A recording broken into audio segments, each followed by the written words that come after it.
Aujourd'hui, je vais partager avec vous une histoire qui vous laissera pantois. Elle vous fera froid dans le dos et vous ne pourrez pas détourner le regard. Regardez cette histoire incroyable jusqu'à la fin. Si vous êtes nouveau sur notre chaîne, abonnez-vous et cliquez sur l'icône de la cloche. Commençons par le début. Il y a bien longtemps, pendant le froid mois d'octobre, la soirée était glaciale. Nous nous reposions tous à notre manière après une longue journée de travail. Pour les patients du camp, nous, les médecins, étions épuisés. Soudain, un homme est apparu, haletant. Je me suis rapidement approché de lui et il s'est levé en me voyant. Je lui ai demandé ce qui n'allait pas. Il m'a répondu avec insistance, « Venez vite. Ma femme est sur le point d'accoucher. Elle est dans un état lamentable. Nous n'avons rien pour gérer un accouchement. Comment pouvons-nous mettre le bébé au monde maintenant ?» Je lui ai demandé quel âge avait sa femme. Il m'a répondu, « 36 ans. » Je lui ai dit, alors nous devons faire ceci. Votre femme se trouve dans une situation d'urgence. Elle doit subir une opération et nous allons devoir faire face à de nombreux défis. Il a insisté, quoi qu'il en coûte.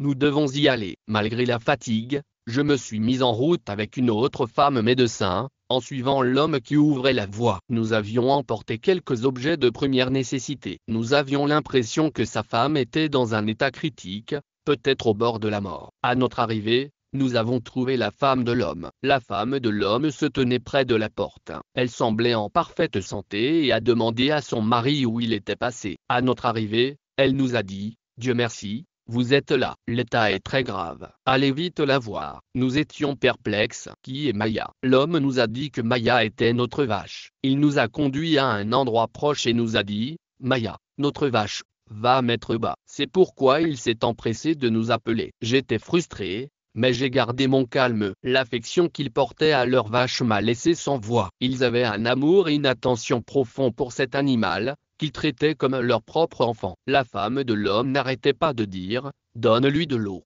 occupe-toi d'elle. » C'était à la fois surprenant et amusant de voir leur sollicitude. Peu de temps après, la vache était prête à mettre bas. Nous avons d'abord suggéré d'appeler un vétérinaire, mais ils ont insisté pour nous aider. La femme de l'homme a apporté une serviette douce et agréable, ce qui m'a laissé perplexe. J'ai demandé, « À quoi sert cette serviette ?» Elle m'a expliqué que notre vache était sur le point de mettre bas et qu'il fallait attraper le bébé dans cette serviette. Nous ne pouvions pas le laisser toucher le sol. C'était bizarre, mais émouvant. Ils ont même placé une petite plateforme sous la vache, comme pour préparer un accouchement humain. La femme était prête à attraper le veau comme s'il s'agissait d'un bébé humain. Alors que nous nous attendions à un veau normal, rien n'aurait pu nous préparer à ce qui s'est passé ensuite. La vache a donné naissance à un enfant humain. J'ai tremblé. J'étais choqué. Je n'avais jamais été témoin d'un tel événement dans la réalité et je n'avais jamais entendu dire qu'une telle chose se produisait parmi nous. Après la naissance,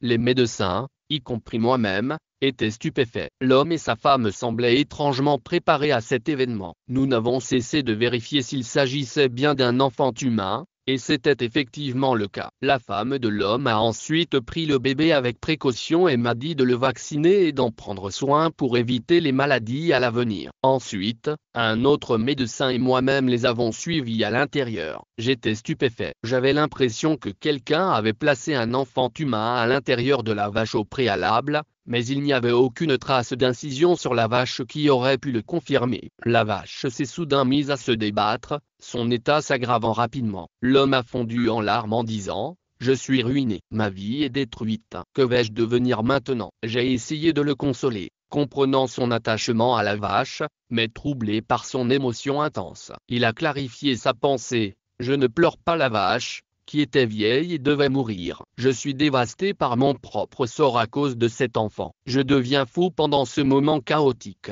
La vache s'est effondrée et est morte, saignant de la bouche. Elle semblait avoir beaucoup souffert, bien que l'homme ait insisté sur le fait qu'elle avait souffert. Je n'ai jamais été maltraité au milieu de cela. J'avais presque oublié le bébé et j'ai décidé d'aller voir le médecin qui était entré à l'intérieur pour avoir des nouvelles. L'homme, Nazim, m'a demandé de l'aide en disant, « Sauve-moi, mon ami, de cette situation. Personne ne devrait s'incliner ainsi devant un autre être humain. C'est uniquement devant le Créateur que je m'incline devant toi, car je ne vois pas d'autre issue. » Je l'ai rassuré, lui promettant de discuter avec mes collègues et de trouver une solution sans lui. Épouse, je savais que dans une semaine, sa vie serait complètement gâchée. J'ai accepté de l'aider à retourner en ville. J'ai partagé la photo du bébé avec d'autres médecins, dont un senior entre 40 et 50 ans. J'ai expliqué la situation. Le médecin en chef nous a conseillé de nous tenir à l'écart de ce genre d'affaires. Il a dit qu'il ne s'agissait pas d'une question médicale. Il a dit que cela nécessitait l'attention d'un expert religieux. Le Dr Sagia était d'accord et nous a conseillé de consulter un érudit religieux. Lorsque nous avons rendu visite à un érudit,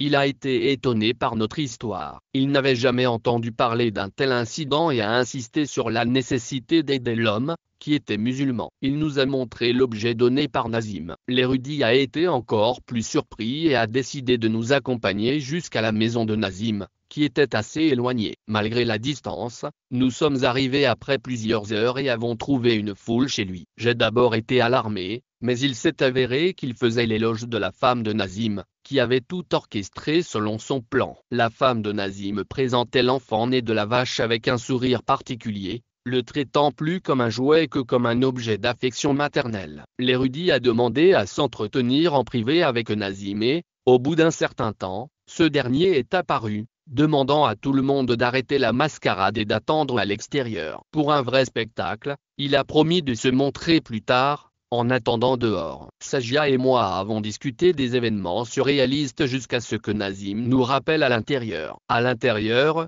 la pièce était décorée de bougies et la femme de Nazim était attachée comme une criminelle. L'érudit a récité des prières à haute voix et la femme de Nazim s'est mise à crier, menaçant de la détruire si on ne l'arrêtait pas. L'érudit lui a fermement dit qu'elle serait arrêtée avant qu'elle ne puisse agir, l'exhortant à se confesser. La vérité, a-t-elle crié, implorant le pardon et promettant de partir et de ne plus jamais causer d'ennui. Elle avoue être une femme hindoue qui ne s'était pas réellement convertie à l'islam, mais qui avait essayé de convertir Nim à sa religion. N'ayant pas réussi à avoir un enfant naturellement, elle prétendit avoir utilisé la magie pour que leur vache donne naissance à une créature d'apparence humaine, qui était en fait un veau. L'érudit a alors conseillé à Nazim de se repentir, soulignant que sa faible foi était la racine de sa susceptibilité à une telle tromperie. Nazim s'est ensuite repenti et j'ai enfin trouvé une réponse à toutes mes questions. Écoutez et comprenez pourquoi Allah est toujours dit avec Allah. C'est parce qu'il est le Tout-Puissant, le directeur de tout. Si quelqu'un essaie de penser contre sa volonté,